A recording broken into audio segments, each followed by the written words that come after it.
ഞാനിപ്പോൾ പറയാൻ പോകുന്നത് ആലപ്പുഴ ചെങ്ങന്നൂരിലെ ഒരു കോളേജിൽ പഠിച്ചിറങ്ങിയ ഒരു ചെറുപ്പക്കാരൻ്റെ കഥ. ഇത് സുജി, വീട്ടിലെ മൂത്ത മോനാണ്. സുജിന്റെ ചെറുപ്പം തൊട്ടേ എല്ലാ ആഗ്രഹമായിരുന്നു ഒരു സോഫ്റ്റ്വെയർ എഞ്ചിനീയർ ആണെന്ന്. അതിനുവേണ്ടി അവൻ കോളേജിലൊക്കെ പോയി ബിടെക് ഒക്കെ കംപ്ലീറ്റ് ചെയ്തു. പിന്നീട് കുറച്ചു നാൾ വീട്ടിലിരുന്നപ്പോൾ തന്നെ അവനിത് കേൾക്കാൻ തുടങ്ങി.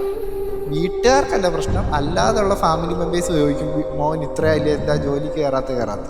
കോളേജും കഴിഞ്ഞ് നാട്ടുകാരെല്ലാം ചോദിച്ചു തുടങ്ങും, ജോലിയൊന്നും ഇല്ല. ഇങ്ങനെ കേട്ട് സഹി കെട്ട് അവൻ എങ്ങനെയെങ്കിലും ഒരു ജോലിയിൽ കയറിയാൽ മതി എന്നുള്ള വാശിയായി. സുജിന് ഈ മൊബൈൽ ആപ്ലിക്കേഷൻസ് ഒക്കെ ഉണ്ടാക്കാനാണ് താല്പര്യം. അതുകൊണ്ട് തന്നെ അതിനെക്കുറിച്ച് കൂടുതൽ പഠിക്കാനായിട്ട് അവൻ പ്രോഗ്രാമിൽ ചേർന്നു.